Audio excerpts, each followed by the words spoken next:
Hello everyone, welcome to students paradise. मेरे पिछले video में हम लोगों ने लीनियर इक्वेशन को यूज करके कुछ वर्ड प्रॉब्लम्स को सॉल्व किया था। आज हम लोग कुछ और वर्ड प्रॉब्लम्स को सॉल्व करेंगे जो कि कभी-कभी स्टूडेंट्स को क्रिटिकल लगते हैं। ठीक है, तो इनको समझना बहुत जरूरी है, तो अच्छी तरह से वीडियो को वॉच करना। तो चलो आज का क्लास शुरू करते हैं। स्टूडेंट्स, चलो अभी हम लोग ये क्वेश्चन को डिस्कस करेंगे। क्वेश्चन कह रहा है the 2 digit number whose sum of digits is 14. If 36 is added to the number, its digits are interchanged. Find the number. देखो 2 डिजिट नंबर है, सम ऑफ डिजिट्स उसका 14 है। 36 ऐड करने से डिजिट्स इंटरचेंज हो रहा है। इसको समझना जरूरी है क्योंकि इसका एक इक्वेशन बनाना पड़ेगा पहले, तो पहले इसको समझना जरूरी है। ठीक है, देखो पहले तो स्टेटमेंट लिख देते हैं। तो सॉल्यूशन में हम लोग स्टार्ट कर देते हैं। स्टेटमेंट पहले लिखेंगे, sum of the digits of a 2-digit number is equal to 14. देखो ये पहला statement, sum of the digits of a 2-digit number is equal to 14। देखो इसको समझना जरूरी है कि 2-digit नंबर का कंस्ट्रक्शन कैसा होता है। यहां पे देख लो, ध्यान दो। 2-digit नंबर में ये टेंस प्लेस होता है, ये वंस प्लेस होता है। यहाँ पे कुछ डिजिट्स होते हैं ना 2-digit नंबर। सपोज ये 5 है, ये 6 है, ये 56 है। बनता कैसे है? 5 इंटू 10, 6 इंटू 1, ये 50 और प्लस 6 होता है, तो ये 56 बनता है। ठीक है, तो डिजिट्स का फेस वैल्यू है, उसके साथ उसका प्लेस वैल्यू मल्टीप्लाई होता है। तो यहां पे भी वही हमको ध्यान में रखना है कि डिजिट्स को तो लेंगे, लेकिन नंबर फॉर्म कैसे होगा उसके ऊपर ध्यान देना है। सम है 14, तो यहां पे हम पहले लिखेंगे कोई भी, चाहे हम लोग वंस प्लेस या फिर टेंस प्लेस, दोनों में से कोई भी प्लेस में एक वेरिएबल प्लेस करेंगे। तो मैं लेता हूं वंस प्लेस में। चलो, let the digit at ones place और यूनिट प्लेस भी बोल सकते हो, इज x। देखो इसको मैंने x लिया, दोनों का सम 14 है, तो that implies digit at tens place is equal to, देखो सम है 14, इसमें से यूनिट प्लेस में x है, तो टेंस प्लेस में क्या होगा? 14 माइनस x। ठीक है, इसको समझ लो। दोनों का सम 14 है, एक अगर x है, दूसरा कितना होगा? 14 माइनस x।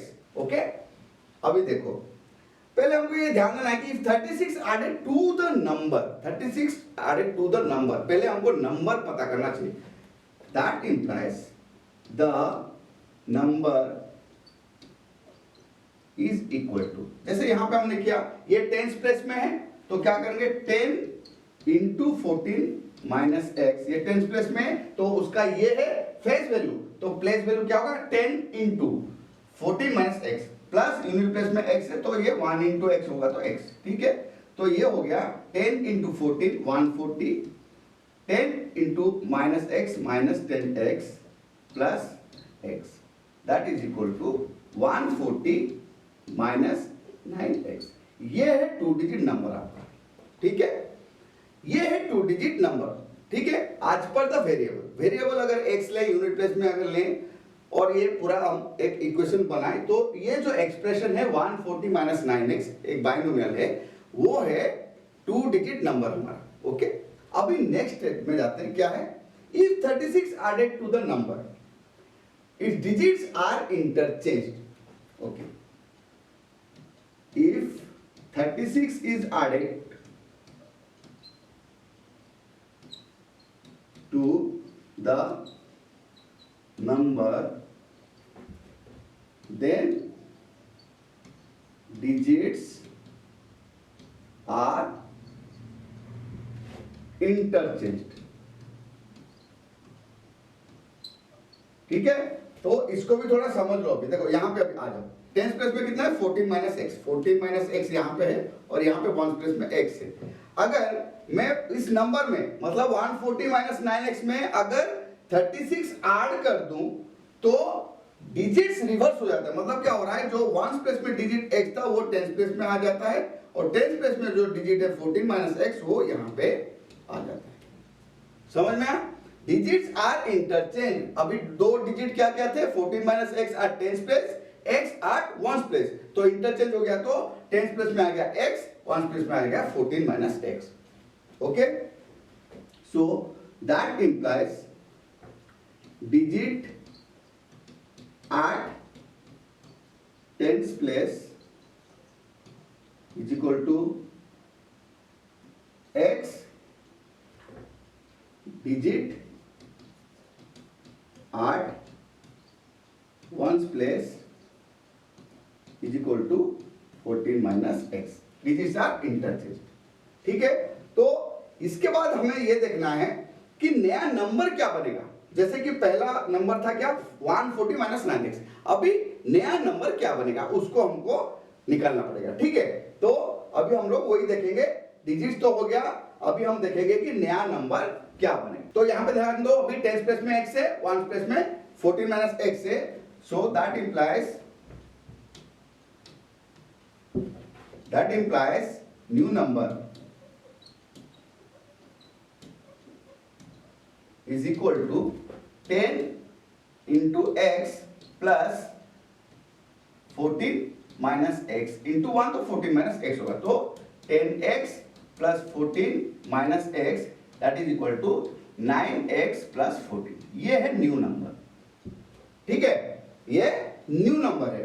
ओल्ड नंबर क्या था, ओल्ड नंबर था 140 minus 9x, ये ओल्ड था और ये न्यू, 9x प्लस 14 हो गया न्यू। ठीक है, तो ये लिखना नहीं है सॉल्यूशन में, मैं तुमको एक बार इसलिए बता रहा हूं ताकि तुम्हें ध्यान रहे। तो इसके बाद हम यही लिखेंगे आज पर the question when 36 is added to the old number, मतलब 140 माइनस 9x जो ओल्ड नंबर था उसमें अगर मैं 36 ऐड करूं तो डिजिट्स आर इंटरचेंज, डिजिट्स हमने इंटरचेंज कर दिया, नया नंबर फॉर्म हो गया। नया नंबर क्या है 9x plus 14।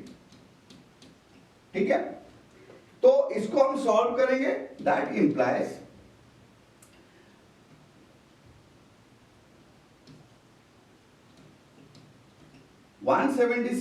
Minus 9x is equal to 9x plus 14।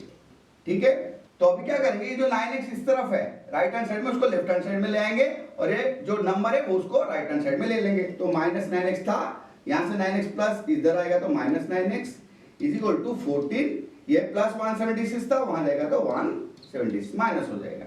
तो ये हो गया माइनस 9 मतलब minus 18x is equal to 14 minus 176, तो ये हो गया तुम्हारा माइनस 162।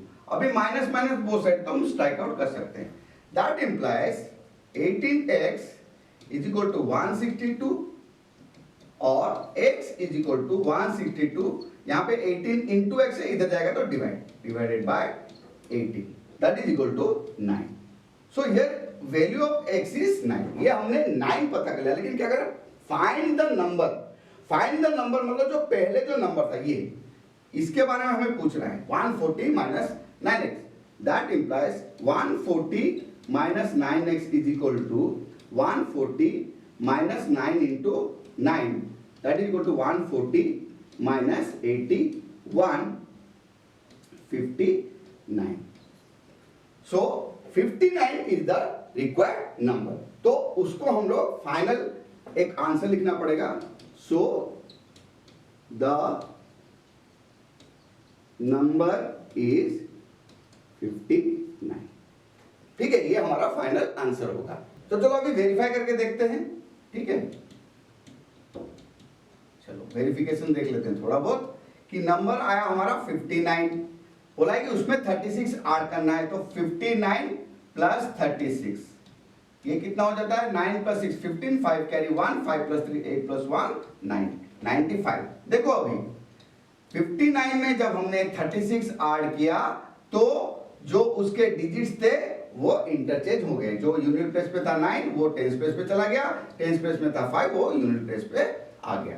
तो ये हमारा सॉल्यूशन पूरा परफेक्ट है। ठीक है, समझ में आया स्टूडेंट्स? चलो अभी इस क्वेश्चन को डिस्कस करते हैं। Question number 5 says 2 years ago Dilip was 3 times as old as his son and 2 years hence twice his age will be equal to 5 times that of his son. Find their present ages. ठीक है, तो इसको पहले समझना जरूरी है कि क्या बोल रहा है, दिलीप के बारे में बोल रहा है। 2 years ago मतलब 2 साल पहले, Dilip was 3 times as old as his son. इसका मतलब क्या है, जो उसका बेटा है उसके एज से दिलीप का एज 3 गुना था। आज ओल्ड आज हिज सन, सन का एज से 3 गुना था दिलीप का। ठीक है, 2 years hence twice his age will be equal to 5 times that of his son। मतलब अगर 2 साल बाद जाए अभी से तो अगर उसका एज जितना होगा उसका अगर 2 टाइम्स कर दें और उसके सन का एज जो होगा उसको अगर 5 टाइम्स कर दें तो वो दोनों सेम होंगे। ठीक है, थोड़ा सा समझना जरूरी है। एक्सप्रेशन बना लेंगे, इक्वेशन बन जाएगा तो सॉल्व हो जाएगा। लीनियर इक्वेशन तो अभी शायद तुम लोग आराम से कर पा रहे होगे, है ना? चलो सॉल्यूशन देखते हैं। ठीक है, सॉल्यूशन तो देखो यहां पे एक चीज ध्यान दो, यहां पे प्रेजेंट एज के बारे में कुछ नहीं बोला है। बोला कि 2 साल पहले दिलीप का एज उसके बेटे का 3 गुना होगा, है ना? तो एक काम करते हैं, हम पहले उसके बेटे के एज के ऊपर फोकस करेंगे क्योंकि उसके हिसाब से ही दिलीप का एज होगा। Dilip was 3 times as old as his son। तो हम लिखेंगे क्या, let the age of son of Dilip 2 years back, 2 years back। ठीक है, 2 साल पहले था। ठीक है, is equal to X. So that implies Dilip's age was, देखो कितना है 3 times, so 3 into x that is 3x। ये 2 साल पहले का है। 2 साल पहले दिलीप का एज 3x था, उसके बेटे का x। ठीक है, उसके बाद क्या दिया है, 2 years hence twice his age will be equal to 5 times that of his son। पहले प्रेजेंट एज देख लेते हैं। so present age of Dilip, ये 2 साल पहले था तो अभी है 3x + 2। Present age of his son कितना है, x था 2 साल पहले, अभी x + 2। ठीक है, ओके। फिर देखेंगे 2 years hence, 2 साल बाद कितना हो जाएगा, Dilip's age 2 years hence is equal to, अभी इतना है 3x + 2, 2 साल बाद और 2 साल बढ़ जाएगा तो ये हो गया 3x + 4। ठीक है, 2 years hence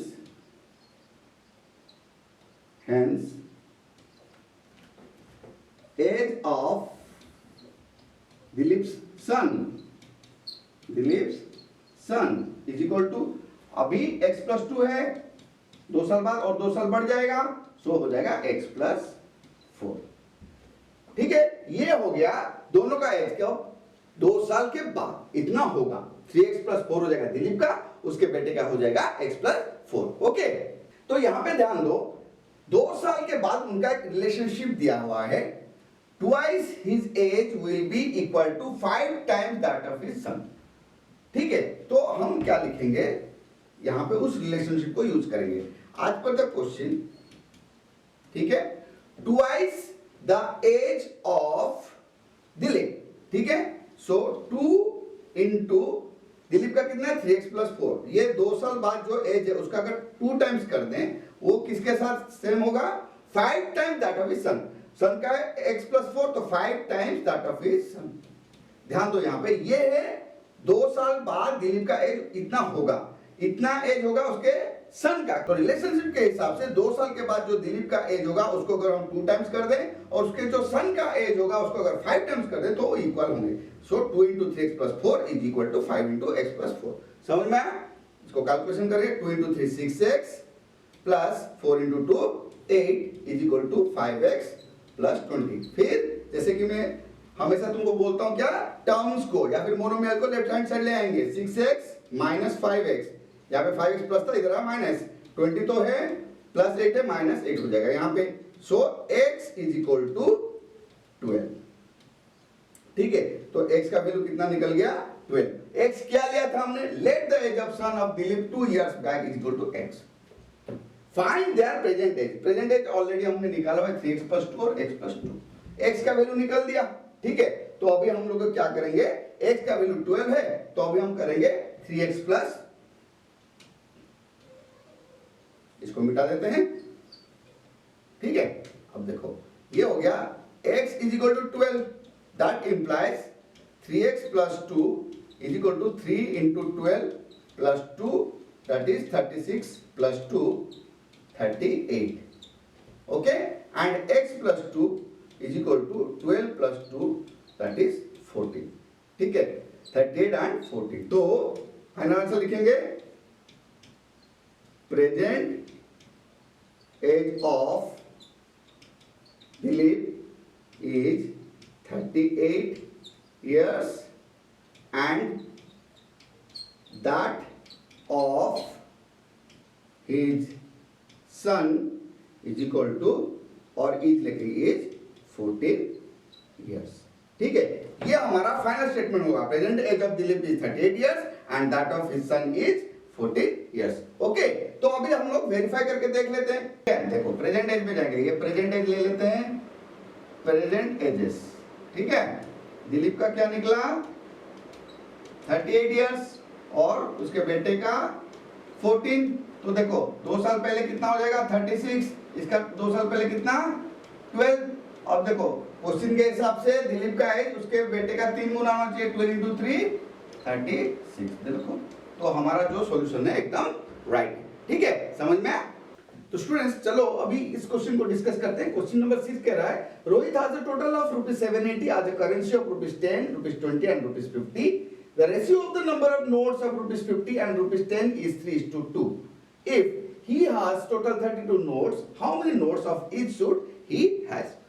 क्वेश्चन को पहले समझना जरूरी है कि रोहित के पास 780 रुपया है, ₹10, ₹20 और ₹50 के नोट्स हैं, जिनमें से ₹50 और ₹10 के जो नोट्स हैं उनका रेशियो है 3:2 और उसके पास टोटल 32 नोट्स हैं। तो देखो दो अलग अलग चीजें, नंबर ऑफ नोट्स अलग, फिर वो जो टोटल अमाउंट अलग। ठीक है, ये चीज हमें ध्यान में देना है कि ₹50 और ₹10 के जो नंबर ऑफ नोट्स है उनका रेशियो है 3:2, टोटल भी दिया हुआ है 32। तो यहां से हम एक इक्वेशन बना सकते हैं, मतलब तीनों टाइप के जो नोट्स हैं 10, 20 और 50, उनका नंबर ऑफ नोट्स अगर हम एक वेरिएबल के जरिए क्रिएट करें तो उसको हम इक्वलाइज करेंगे 32 के साथ, तो एक एक्सप्रेशन एक इक्वेशन में कन्वर्ट होगा, तो उसको फिर आगे हम यूज कर सकते हैं। तो चलो वही करते हैं पहले। तो पहले हम लोग ये सॉल्यूशन में लिखेंगे। Okay, ratio of notes of ₹50 and ₹10 is equal to 3:2। Let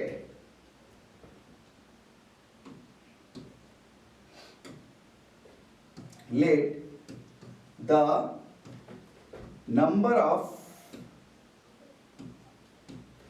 ₹50 and ₹10 notes is equal to 3x and 2x। ठीक है, 50 रुपीज नंबर जो नोट है वो कितने नंबर है 3x, 10 रुपीज नोट कितने 2x, टोटल कितने, टोटल नंबर ऑफ नोट्स कितने हमारे पास 32, so is equal to 32। That implies number of, ये कौन कौन से रुपीज थे, 50 और 10, number of ₹20 notes is equal to 32 minus ये दोनों का सम है ना, ये 50 रुपीज नोट इतने नंबर हैं, 10 रुपीज नोट इतने हैं, तो टोटल 32 है, तो माइनस कर देंगे 3x प्लस 2x, सो 32 माइनस 5x। ठीक है, ये ध्यान रखो, ये रुपीज नहीं है, नंबर ऑफ नोट्स है। Number of 50 rupees notes 3x, number of 10 rupees note 2x, number of 20 rupees notes 32 minus 5x। हो गया। तो यहां पे जो नंबर ऑफ नोट्स मिला है उसको हमें 780 के साथ कंपेयर करना है, मतलब उसके वैल्यू, ये तो नंबर हो गए, तो वैल्यू कितना, तो अभी वही लिखेंगे, that implies value of ₹10 note, ₹10 note कितने हैं, ₹10 नोट हमारे पास 2x है, तो वैल्यू कितना हो जाएगा 2x इंटू ₹10, सो ₹20x है ना। एक नोट का 10 रुपीज, तो 2x नोट का 2x इंटू 10 20x। तो students value of 20 rupees note कितना हो जाएगा, वैल्यू ऑफ ₹20 नोट, देखो टोटल कितना है 32 माइनस 5x इंटू 20, ठीक है, 640 minus 100x, okay, 640 minus 100x, और यहां पे लिख देते हैं बाकी value of ₹50 notes is equal to कितना है, देखो 3x है, तो 3x इंटू 50, सो ₹150x। ठीक है, अभी देखो टोटल कितना है 780 है ना, 780 मतलब ये जो तीनों वैल्यू निकले अभी नोट्स के 20x, 640 माइनस 100x और 150x, इनका सम है 780। ये है उसका अलजेब्रिक वैल्यू और ये है उसका एक्चुअल वैल्यू, हमको कंपेयर करेंगे तो x का वैल्यू निकल जाएगा। तो that means that implies 20x plus 640 minus 100x plus 150x is equal to 780। ठीक है, so that implies 20x 150x 170x minus 100 70x plus 640 is equal to 780। देखो ये लीनियर इक्वेशन को सॉल्व कर देते हैं, 70x इज इक्वल टू 780, यहाँ पे 640 प्लस इधर जाएगा माइनस हो जाएगा 640, that implies 70x is equal to 140, that implies x is equal to 140 divided by 70, that is 2। ठीक है, सो x का वैल्यू निकल गया 2। अभी हमारा रिक्वायर्ड डाटा क्या है, क्या पूछा है क्वेश्चन में, how many notes of each suit he has. Number of notes क्या क्या है 3x 2x and 32 minus 5x। तो हमें x का वैल्यू निकल गया, अभी हम सब्स्टिट्यूट करेंगे और नंबर ऑफ नोट्स निकालेंगे। ठीक है, तो ये मिटा देते हैं अभी। So x is equal to 2, that implies 2x is equal to 2 into 2 that is 4, 3x is equal to 3 into 2 that is 6, and 32 minus 5x is equal to 32 minus 5 into 2 that is 32 minus 10, so 22. So he has 22 20 rupees notes, 4 10 rupees notes and 6 50 rupees note. Okay, तो देखो ये तो हमारा solution हो गया। अभी हमको final statement भी लिखना है, तो चलो ऊपर थोड़ा मिटा देते हैं और यहां पे लिख देंगे हम फाइनल स्टेटमेंट। ठीक है, सो फाइनल स्टेटमेंट में क्या लिखना है, जो हमको पूछा गया how many notes of each suit he has, तो हम लिखेंगे so he has number of notes of ₹10, ₹20 and ₹50 as 4, 22 and 6 respectively।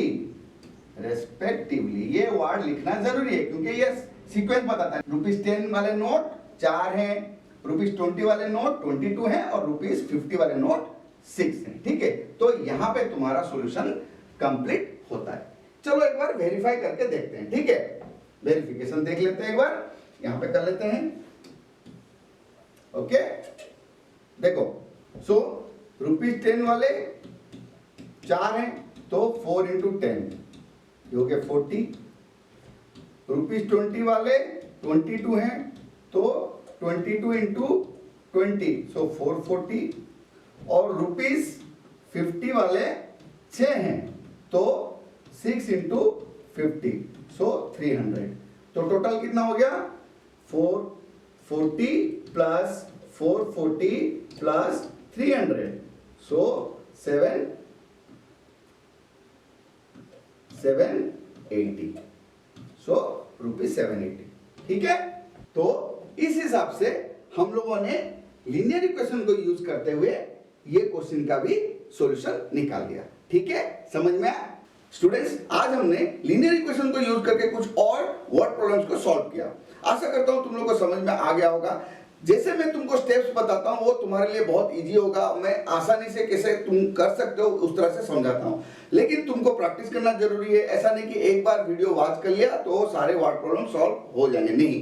तुम वर्ड प्रॉब्लम्स को अगर समझ में नहीं आ रहा है तो दोबारा वीडियो वॉच करो, उसको नोट डाउन करो, फिर अपना रिवाइज करना जरूरी है। रिवीजन कैसे होगा? तुम अपने बुक से जो वर्ड प्रॉब्लम्स है उसको सॉल्व करो। कुछ भी अगर डाउट होता है तो मेरे मेल आईडी में मुझे मेल करना, मैं तुम्हारा हेल्प पक्का करूंगा, ठीक है। तो keep practising, keep revising and most importantly keep smiling.